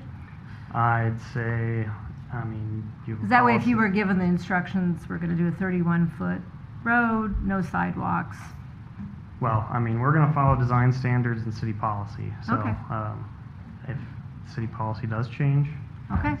it can be done Okay. differently, yes. Okay. Any other questions? Question for Sean. Go ahead. Just, if this item if it's a tie vote, then it will have to be redesigned. there's a point Mhm. at which you have to award the bid, or so that's what would happen. Just Right. Right. Okay. It kind of leads into my question. So if this, if that were to happen, does this street project effectively get shelved for the year? Yeah. At this point, I don't. And Sean could speak to this better than me, but I don't think the project is going to happen this year, just based on how long it's taken. But Either way? Either way. Yes. Either way. Yeah. Do you mean So calendar or fiscal? I guess we would do a redesign. Well, first we would have to have another meeting to get direction from council as Okay. to what the design would be, and then it would be probably. But if council's- Projects, it's quite some fiscal year. Okay. But if council said, we want this a priority, we had some misunderstandings, and this, we listened to public opinion, can we, fast track it, in other words? Well, we're certainly not able to fast track it before the winter. I mean, No, I know that's certainly not a that. possibility. Redesigning it for a spring bid would not be terribly cumbersome. That'd be a pretty standard Okay. timeline. Okay. Mhm. There would Yeah. be pretty significant redesign costs that are going to come into play with Yeah. the engineer, but that's Yeah. how it is. But professionals can do that. If something wasn't communicated, my surgeon's doing that. If something wasn't communicated to me, fast track me up. I'm Well, waiting it- 3 it- weeks versus 6 months. So, and we both apologized. Miscommunication. So, Well, it wouldn't really even be a fast track for the amount of work that it would be. It's just the timing of the winter coming along. so right. it's I really difficult. understand that. I've seen the Irish roadways in 1850 being built. So a question from me then, that if this were to pass, then the next agenda item is to accept the bid. Correct. So even if the work were to occur in spring, the bid would still carry, right? We'd have Yes. a do not exceed, that sort of thing. Okay. Thank you. Other comments or questions from council? Okay, we have a motion for the project to proceed. Roll call, please. Holman? No. Caligiuri? Yes. Drost? Yes. Hermson? No. Holmberg? No. Ibrahim? Yes. Ocean? No. Okay, it fails. Moving on to item, no, not F. Item G.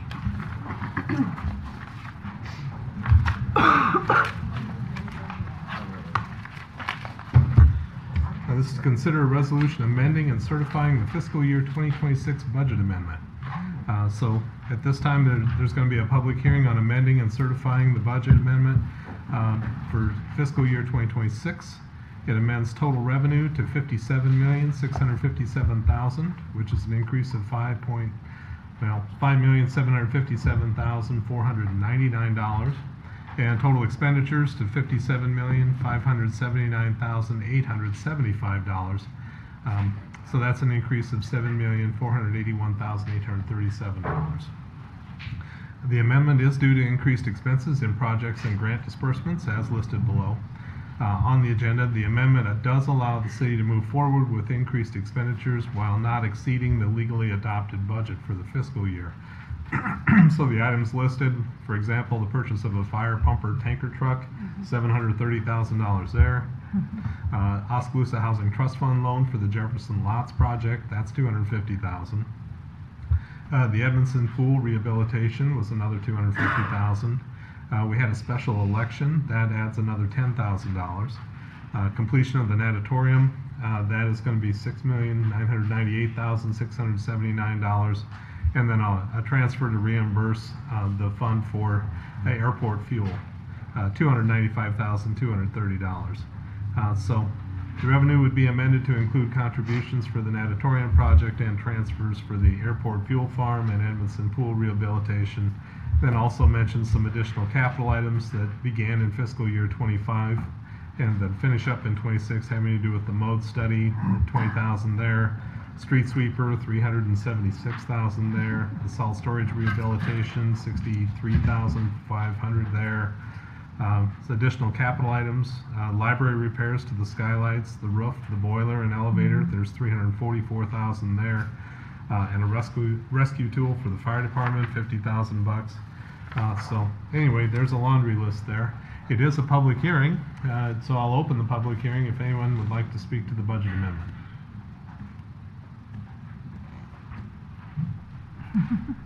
I have more of a question. I'm open to answers from anybody, but can somebody just kind of explain the natatorium and that particular $6 million? Yeah. Anybody? Mayor? How detailed do we want to get, Stu? Rob, Steve, Rob. So I guess the general comment would be, keep in mind that the natatorium project is under litigation. And so I'll speak carefully to it. This is to finish out the remainder of the project that was scheduled to be complete by the original project. So one thing I would keep in mind with the amount you see is this is the number we would seek in a lawsuit. Okay. I don't know if you have anything else to add, but this is to give the community what they bargained for 2021. Yeah. Okay, so thing to bear in mind is that this is not taxpayer funds that are going to go into this. And so from the perspective of how is this entering into the budget, it's as the city is acting as a flow through of sorts. And so, yeah, Stu is correct in saying that we have to be very careful with what we say. But this does push it across the finish line, anticipated to be August of 2026.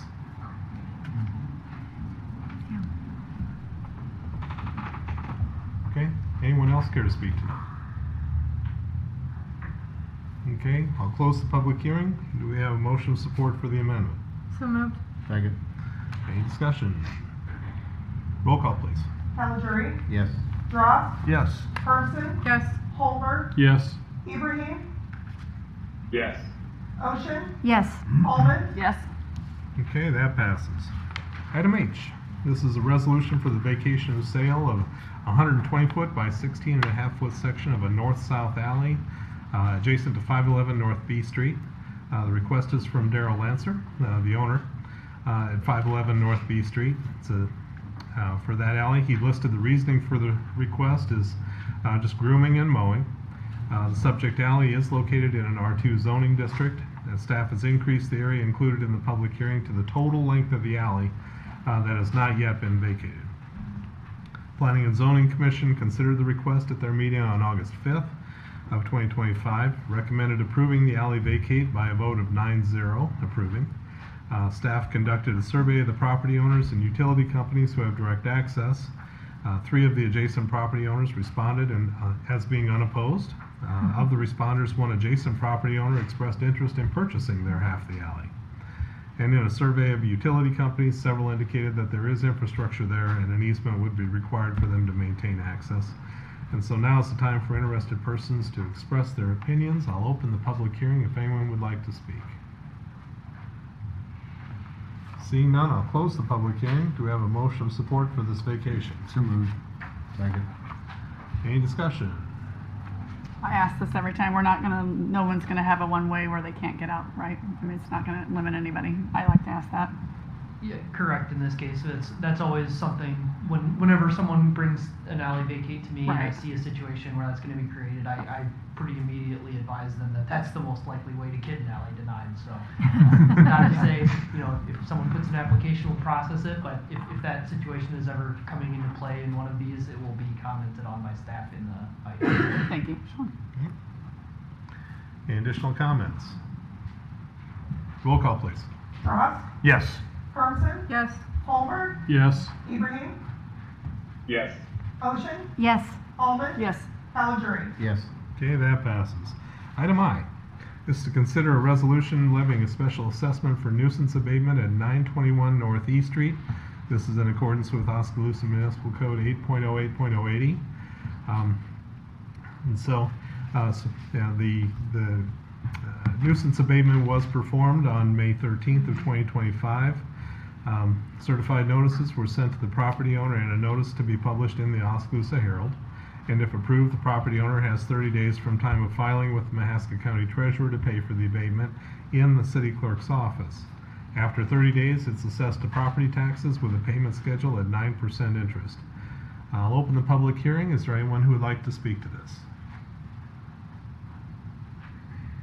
Seeing none, I'll close the public hearing. Do we have a motion of support? So moved.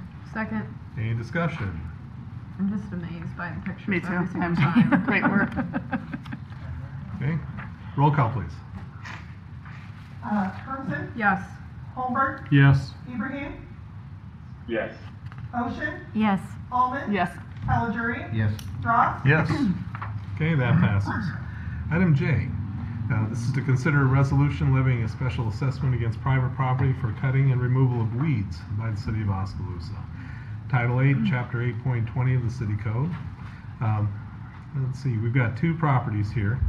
The certified notices were sent to each property owner and a notice published in the Oskaloosa Herald. And if approved, the property owner has 30 days from the time of filing with the Mahaska County Treasurer to pay for the weed cutting in the city clerk's office. And like before, after 30 days, it's assessed to property taxes with a payment schedule at 9% interest. I'll open the public hearing. Does anyone care to speak to this? Seeing none, I'll close the public hearing. Do we have a motion of support? So moved. Second. Any discussion? Roll call, please. Holmberg, Yes. Ibrahim, Yes. Ocean, Yes. Almond, Yes. Calajuri, Yes. Ross, Yes. Hermsen, Yes. Okay, that passes. Gets us to item K. This is a resolution approving an offer to purchase vacant city-owned property that is generally located at 250 Gateway Drive. On July 21st, the council approved a resolution vacating 2.14 acres of excess street right-of-way that's on Gateway Drive, and the goal was to create a new development site.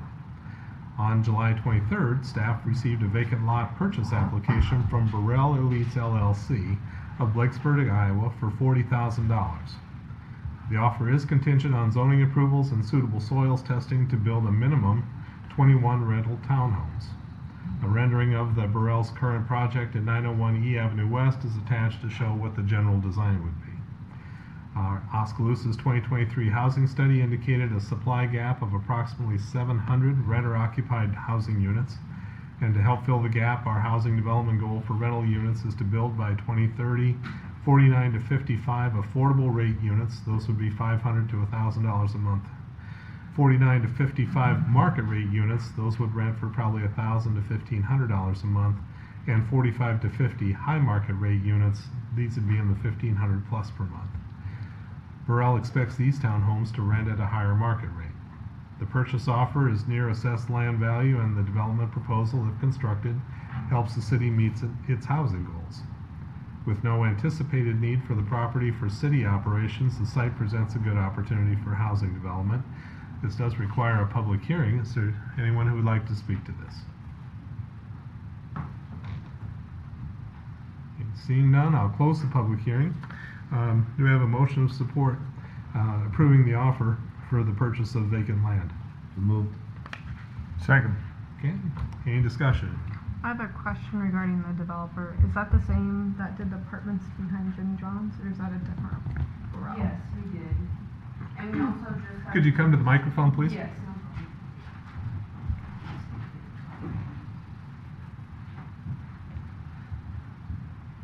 So I'm from Burrell Elites. My parents couldn't make it tonight, Bob and Amber Burrell.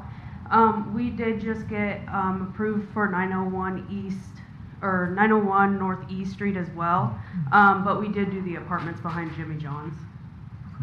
We sold them probably 2 years ago, I believe. And now we're wanting back into the Oski area. We believe that this economy needs it, and we see the need for a lot of housing around here, and we believe that we can bring it to the table. Any other questions? Okay, thank you. Yes, thank you. Other comments or questions from council? Roll call, please. Ibrahim, I think he said yes, but I think he couldn't hear him. Ibrahim. Ocean, Yes. Almond, Yes. Caligiuri, Yes. Drost, Yes. Hermsen, Yes. Holberg, Yes. Okay, that passes. Item L, considering a resolution approving payment, is that pronounced Toyne? Is that right? Yep. Yep. Toyne pumper tanker truck. I want you to say that 3 times, Mayor. Toyne, Toyne, Toyne. Thank you, Mayor. Council, you'll remember back in April, I came before you with the idea of purchasing this demo truck. It came available to us. One truck that's going to replace 2, save us space. Original price $744 and change. We did do a down payment through last year's budget of $20,000, and then with change orders, we would request you allowing the city clerk to write a check for $730,512.91 for us to go get that truck tomorrow and have it delivered tomorrow night. The old tanker is going to be repurposed by Public Works, and it's going to still be in use throughout the city, and the pumper that it's going to replace is on the disposal list, but we will be looking at selling that and hopefully, getting some money out of that. So, Any questions for the chief? Okay. Thank you, chief. Do we have a motion of support? So moved. Second. Everyone wants a Gotta be quicker than that, Bob. Jan and I'll be there tomorrow night. Scott. Yeah, I need, Okay. I need a test drive. Jeremy, Scott, Jan and I'll be down tomorrow night. Hey, no, 2 ahead of you. I like fish. Any other comments or questions? Roll call, please. Ocean, Yes, if I get a test drive. Almond, Yes. Caligiuri, Yes. Drost, Yes. Hermsen, Yes. Holberg, Yes. Ibrahim. Yes. That passes. Okay, item M. Now, this is to consider a resolution to approve a 2080 agreement. And this is between the City of Oskaloosa and the Oskaloosa Community School District. On June 16th of 2025, the council directed the city manager and staff to work with the Oskaloosa Community School District on an agreement to fund an additional school resource officer. The school agreed to fund 60% of the cost for both of the positions. The 2080 agreement was then approved and signed by the Oskaloosa Board of Education on August 12th of 2025. Do we have a motion of support for this 2080? So move. Second. Okay, any discussion on it? And this will be in the elementary school, correct? I don't see anything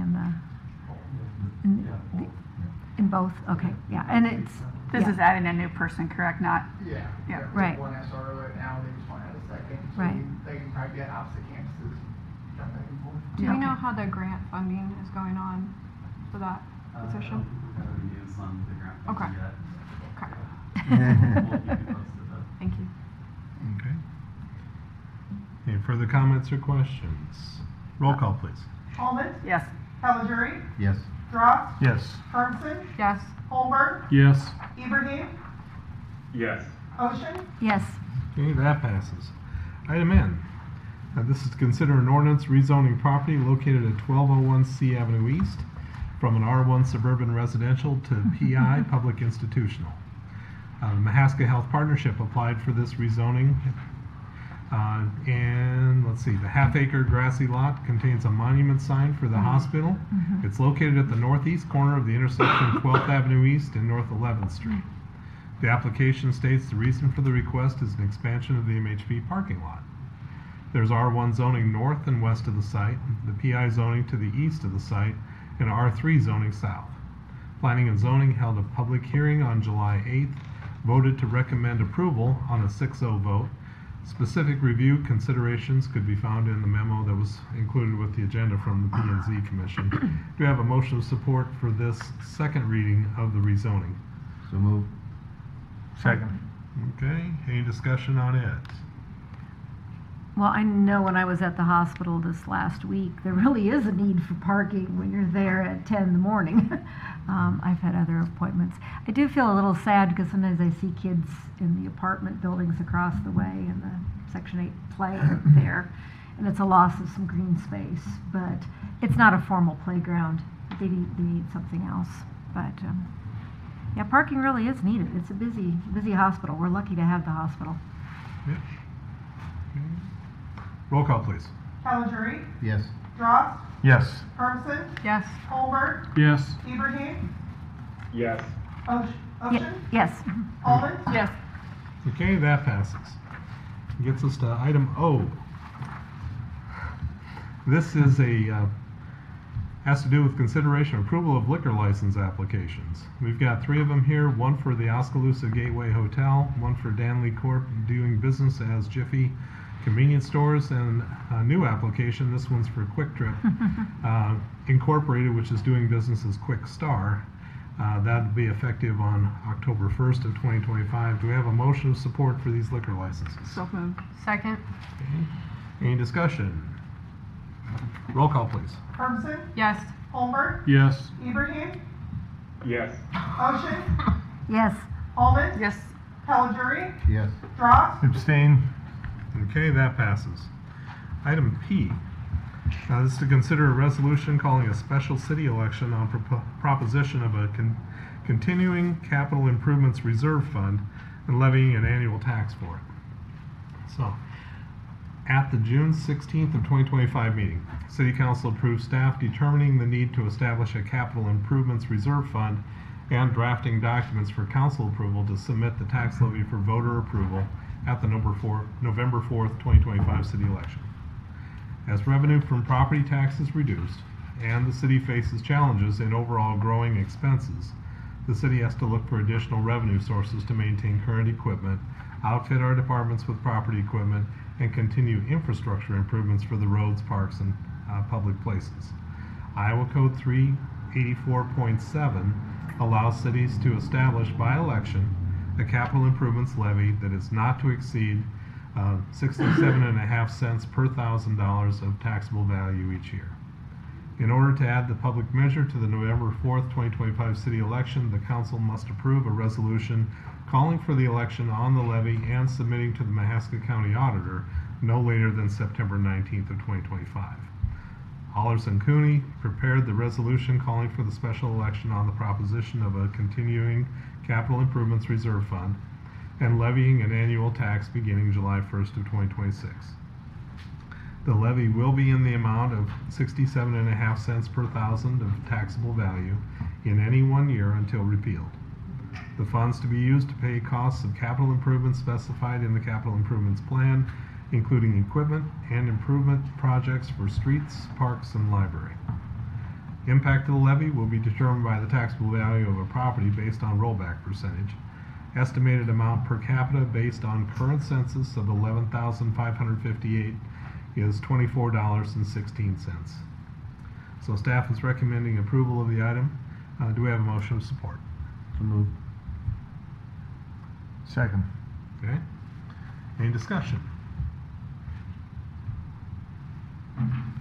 Roll call, please. Holberg. Yes. Ibrahim. Yes. Ocean. Yes. Almond. Yes.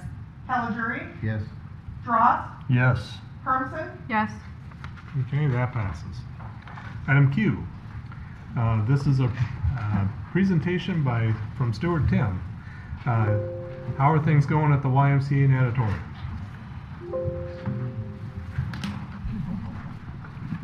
Thank you, Mayor and Council. Alex is gonna pull up some photos here of the natatorium. So as you know, on June 26th, Carly Nelson was approved to be the construction manager at risk. They started to mobilize in mid-July, and so here's just kind of a quick synopsis of items they've been working on and photos we felt were appropriate to share. Again, keeping in mind with pending litigation. So just as you can see there, they've established the construction site with their signage. their mobile trailer, which is in much better shape than the first one they brought. So we're thankful for that, and they are also.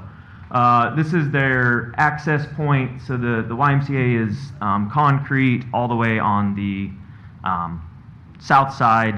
This will give them an entrance from the north side so that contractors can kind of go through there in a nice steady flow and not disrupt school bus routes or disturb each other in trying to deliver their materials.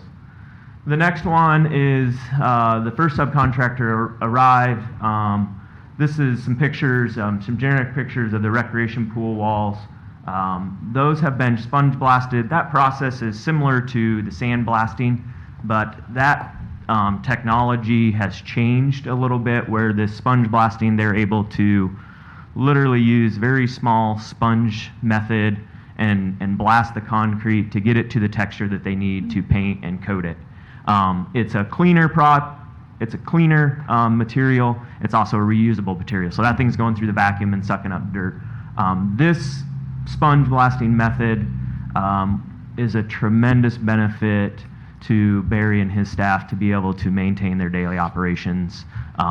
Some noise, but not near the mess and disturbance that it would be if we had to go to the traditional sandblasting method. Also would point out that not only have they done the rec pool walls, they have also done the precast panels to at least the windows you can see there, which leads me then to the next slide, 2 more slides. So this one is just also work they've completed. So there was no, the drains hadn't been completed. And so this now allows us to fill the pools when completed and be able to drain them if needed. It also, there was some debris and muck and mildew and stuff down in there. This allowed us to clean those out, get rid of all that, because as you know, we did some testing on the surge pits and the rec pool to make sure they didn't leak. So we can actually now drain them properly. Interior and exterior, so these are kind of our next steps. Hopefully projects that will be underway, hopefully completed by our next monthly meeting. Interior and exterior vertical shoring, this is very important to stabilize the building. They've been on site some, but they will be actual materials delivered tomorrow. They've been working in town, so their crews are already here. So that will start. The erect scaffolding on the 25th is the most critical date because obviously that's being hired and that will go up. Once that is complete, they continue to sponge blast the upper walls that were pictured above the window there. They will finish that. And then while it's erected, we'll begin the coating from top to bottom. They are going to clean that so that when we can open, it doesn't look like it's been sitting for 3 years with dirt and dust up top. And they'll work their way down with the coating, and then the next subcontractor will be moving in. So they assured me today that on the coating work and the work for the vertical shoring, that those 2 contractors have been in meetings together and can work next to each other for some sort of, you move to this area today, move to this area tomorrow, and we'll work the opposite areas. So we're not stopping one project to do one. We'll be able to work side by side. So. Good deal. Okay. Any questions for Stu? Yeah. Thank you. Thank you. Thank you. Yep. Okay. Gets us to the end of our agenda. Bet you thought that wasn't going to happen. City manager, anything to add? That was something else I've never seen right there that big. It was amazing. Did you see any tattoos? You can't comment. I don't. Okay. City clerk, anything? No, sir. Okay. Anything from legal? No, sir. Okay. City council members. Lisa. Just a quick question. You gave us this code of civility, and one of the things you said was side conversations. When you have a cabinet member seating for the president, there's a certain order people have to sit in. The Secretary of State is the oldest, and on. Is there any particular reason we sit this way? I feel like I'm just curious. A a lot of it has to do with the person you're replacing.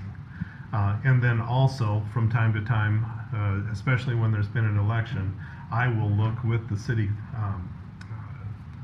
manager and say, what are the best way to sprinkle the folks who have experience among the people who don't. And so that's a lot of what you're seeing here, is that we wanted to see if we could have at least one or two experienced people standing between. At that time, we had 4 people who were elected that had not served before. And so that was the idea. As there is more experience, there's the opportunity. If where you sit makes a difference, I guess I would entertain listening to it. Just but a thought. That's what was going on Do back that in the in day. family reunions and classrooms. It's always good to mix it up. Joe is sick of sitting next to me, so. She said it. I can read body language. So anyway, just a thought. Anything else? Joe? Nope, nothing. Andy? I'd like to thank our first responders and again for the work that you do that gets noticed and the work that you do that doesn't get noticed. Thank you all and your departments for your service. Janet? I have one item, just a reminder, please do not blow your grass clippings into the road. I have multiple people on motorcycles that have contacted me, and all I can do is continue to push that. It is a huge safety issue, so please make sure you blow that back into your yard or take care of it. Thank you. Nope, Bob, thank you. Rhonda? Nope, thank you. Okay. And just, Oh, what boo? Oh, there he is. okay, and just one comment from me that at the end of the last council meeting, I asked the council members if they had taken the FEMA training yet. I've got one done, I've got one left to go. Okay. I have not yet, I failed. Okay. You need 2.5 hours, the mayor's not I kidding, the know, first one I was 2.5 hours. know. Who has 2.5 hours? Yeah, I got one down, one to go. Me- They are. I'm impressed. They're very long, I know, yeah. Do we have a timeline? Tomorrow, Next week. before the next meeting. Before the next disaster. They should really be done. Yeah, thanks it'll for reminding. separate the. Yeah. And So- then just send a certificate Just to you. send the certificate to Okay, me. I will do, I'll just send you the one now. Okay. So with that, anybody want to adjourn? Yeah, So moved. Second. All in favor, say aye. Aye. We're adjourned. There you go.